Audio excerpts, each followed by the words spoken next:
just first really proud of our kids and the way they fought and prepared.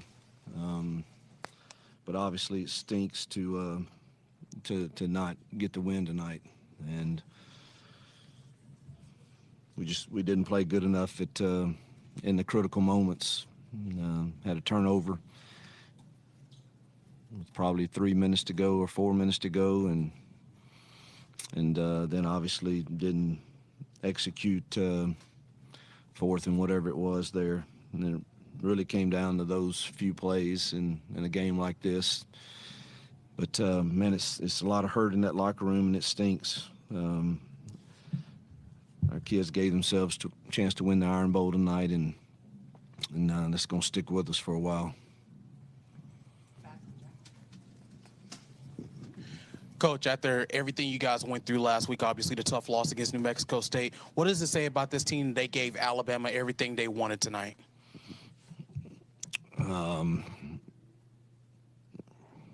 Proud of the way our kids fought and prepared. That's the way an Auburn Tigers should do it every single week.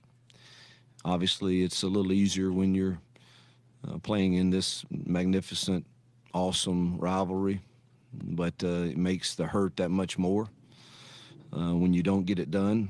And but I'm proud of the way that they fought and bounced back, and I thought they executed our plan pretty well, and gave us a chance to win the game. You can talk about that the last play, that 4th and 31 defensively, the decision maybe to not pressure him and sit back. I mean, you can second guess it. You just got to play with vision, and we got 9 guys back there, and just play with vision and make a play on the ball and knock it down. And he felt like he was shoved off, but I couldn't tell. But I mean, you can pressure him, and then you got one-on-ones and they throw it up. You can do that if you want, or you can play. I like the call. I just think we got to just sit back there with vision and knock the ball down. Hugh, the muff punt, correct me if I'm wrong, was that Coy back there or Keontae? It was Keontae. It just the how big that play was in this game. Keontae is one of our leaders. He's an incredible teammate, and no one will hurt more than him. But obviously it was, that was vital. We got a 4-point lead, and we have the ball there with under 4 minutes left in the game and a couple first downs, and this thing's getting wound down. Coach, so many times this year we've heard you say that these games come down to vital decisions here or there. Anything that stands out in your mind? Was there a reason that Coy was back on that punt instead of Keontae? Was it Coy? I thought it was Keontae. All right. Coy. I'll have to ask Tanner. Yeah, it would have to be Keontae. Must have taken himself out. Hey, Coach, over here. I know you said there's a lot of hurt in that locker room right now. What do you even say to a locker room after a loss like that? I don't think any coach has the words. You tell them you love them, that we'll learn from it and get through it, but it's going to hurt, and there's no way around it, and you're going to have to walk through the hurt. Hey, Coach. Actually, here doing a story on Keldrick Falk, number 15, incoming freshman. Can you talk a little bit about the incoming freshman class and how they're already proving positive gains already? Yeah, we, Keldrick's a very important, part of our freshman class for sure, and several of them have contributed to us this year, and look forward to them being a foundation for the future. Hugh, what kind of change between the first and second half with Peyton Thorne? He was 2 for 10 in the first half, and then he was kind of, better in the second. Yeah, we didn't change anything. It was all still in the game plan that we had, and I didn't think he threw real accurate balls a couple times in the first half, and there was a couple that were dropped too that, were all of those are so magnified in this game, and then but he did play a really good second half, I thought. Alabama front.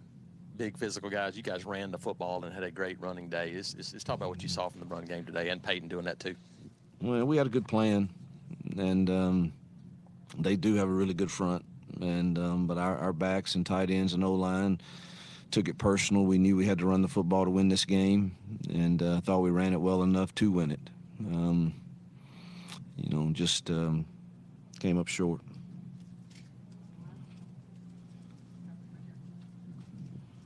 Coach, talk about Javarius Johnson's development in the second half. It seemed like every pass was going his direction. He kept on making plays. Talk about his effort and how that contributed to the second half play. Yeah, he was really vital to the plan.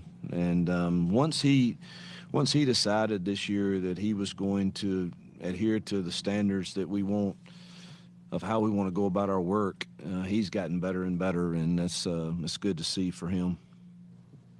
I know you're very disappointed with the result, but the atmosphere, the recruits you had here, just the way you all played, are you pleased at least the type of performance you put on in front of these people? Well, we have the best fans in the country, and that atmosphere tonight is, off the charts, best I've ever been a part of, and just wish we were out there celebrating right now together. But we do have a lot of good recruits here, and hopefully they see, even in year one, we're not, we can close the gap pretty fast on the upper echelon of this conference. Coach, obviously this loss stings like the one did against Georgia, but in your first year as head coach, do you feel accomplished by any means that what you've been able to do with this team, having two very close games against top teams? Well, if you isolate it to those two games, you feel like you've done some good things, but it's hard when we get judged in this game on wins and losses. And we all know that when we get signed up for it, and when you have a chance to win one like we did tonight against a team that's playing for our conference championship next week and our rival, it's hard to feel anything but hurt and disappointment. And you wish, like I said earlier, you were out there with the Auburn faithful and celebrating another Iron Bowl win at Jordan-Hare. We'll finish up over here on the side. Coach, this first year, it's not exactly what you expected, but for the next years, what does vision look like for Auburn University? Well, we're gonna be one of the elite programs in the country, and I really didn't have a vision for this year other than to try to get us to a bowl game and improve us from week to week. And I can't say that that every week I have felt like that, and that's why you're hard on yourself as a coach. And we've got to look at ourselves as coaches every single week, every single day, and are we demanding a standard that's going to get us to that elite status? That combined, obviously, with recruiting classes that are comparable to the upper echelon. I mean, we can't recruit in the 30s and 40s and 50s and expect all of a sudden to walk out there and just be great coaches. And it's a combination. You've got to coach to a certain standard, and you've got to, recruit somewhere close to level par to the way those guys and some others in this league are.